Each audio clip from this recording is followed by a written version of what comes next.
Hey guys, Todd Anderson here with another Magic Online video. Today we're going to be playing a daily event on Magic Online in Legacy with Infect.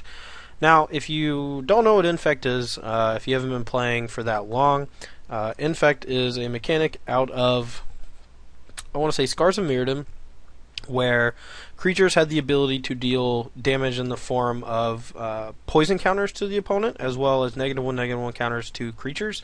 And these creatures were normally smaller than other creatures to mitigate that, but that's because you only had to deal 10 points of poison damage to the opponent to kill them. Glistener Elf is the one-drop creature that has kind of stood the test of time along with Blighted Agent. These two creatures, this one being unblockable and blue to pitch to Force of Will, is awesome. Glistener Elf was the only one that only cost 1 mana. And then, of course, we have Inkmoth Nexus, which most of you know from it getting a lot of play out of Affinity in Modern. But for those of you who do know what's going on, this is Tom Ross's Infect deck, or something very close to his list, that he has piloted to victories at the last two StarCityGames Invitationals. This deck plays a lot like a Delver deck in that it has cheap counter magic and is pretty explosive in the early game. But unlike Delver, this deck has the ability to combo kill people out of nowhere. Since the Infect mechanic only forces you to deal 10 damage to your opponent instead of 20, that makes one card very, in particular, much better, which is Invigorate. This is an older card from Mercadian Mass Block, which allows you to give a creature +4/+4 for free, as long as you control a forest. All you have to do is give your opponent 3 life. Now, when you're playing Infect, it doesn't really matter if they get 3 life, because you're not trying to deal them regular damage. So Invigorate on a Glistener Elf, or a Blighted Agent, or even an Inkmoth Nexus, is equivalent to a +8/+8 if you would be counting that normal damage. So Invigorate on one of these guys is dealing a ton of poison if they're not blocked, but the biggest combo in the deck is Invigorate plus Berserk. Berserk, another really old card that gives a creature +X/+0 until a turn, where X is power, and it gets trample, but you have to destroy that creature at the next end step if it attacked. So basically what you do is you Invigorate your creature up to 5, and then you Berserk it up to 10 and hit them for lethal. Now, the deck does have a few other little mini combos in it, such as Noble Hierarch, which is a mana accelerator that allows you to start casting multiple spells in a turn, but it's also a constant way to make your small creatures like Glistener Elf and Blighted Agent be able to attack over and over again, and giving them an additional +1/+1 every time they do attack. It does not have poison, so it does not attack by itself to deal actual damage to the opponent. But there are times where a Noble Hierarch gets the job done by itself if you have something like Invigorate and Berserk, and your opponent's at a low enough life total. The other pump spell in the deck that's also a protective spell is Vines of the Vastwood.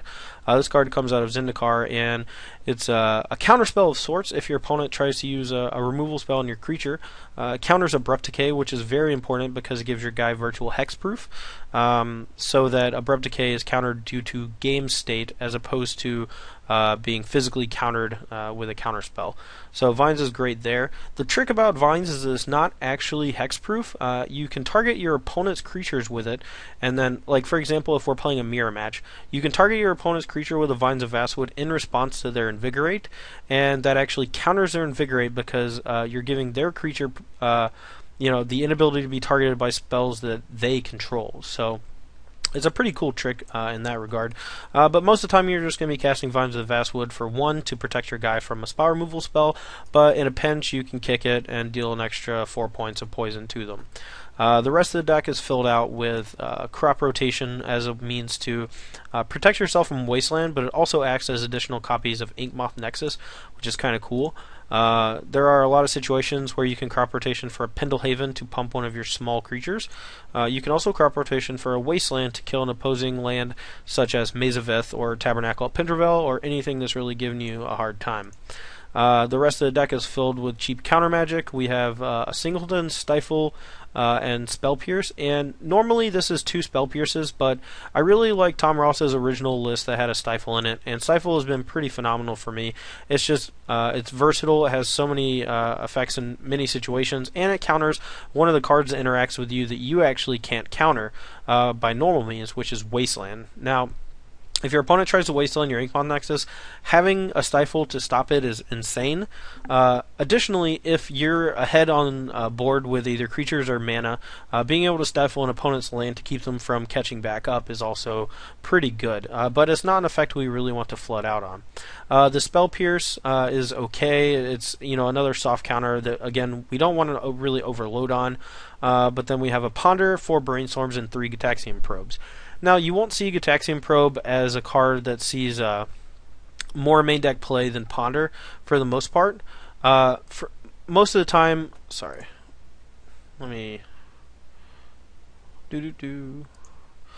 Most of the time, Gitaxian Probe is going to see less play than Ponder in your deck, simply because Ponder digs for more things. However, we are playing a combo deck, so having the information of your opponent's hand is pretty gigantic, and that allows us to get information out of them to know whether or not it's safe to go for the combo. And then lastly, we have Daze and Force of Will to help protect our combo and to stop them.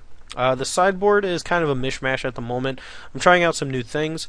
For graveyard decks, we have 1 copy of Bojuka Bog to go along with our 2 crop rotations, as well as 2 Tormod's Crypts. Graveyard decks are pretty tough for us to beat. We also have a Karakas if they are Reanimator or Show and Tell to get. We have a Sylvan Library for decks that are trying to hit our hand and attrition us out. It's great in the mirror match as well as against Miracles, just buying us a lot of free cards. We have a Singleton Flusterstorm to help out against combo decks, as well as a 4th Force of Will. A Piracy Charm, which is okay against combo decks because we can sometimes get them by making them discard their last card in response to their last ritual effect, since Infernal Tutor and Burning Witch are both sorceries. We have 1 Blue Elemental Blast to help out against Mono Red. 2 Submerges that are great in the mirror and against Elves. Not really great against Delver decks. I don't like to bring it in that matchup, but it's okay. And then 2 Viridian Corruptors as more threats that can also, have added value against things like Baleful Strix or Shardless Agent.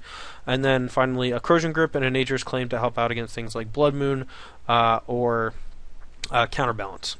Alright guys, well that is Blue-Green Infect, and we'll be playing a daily with it shortly. As you can see, the match already popped up. We'll be right back.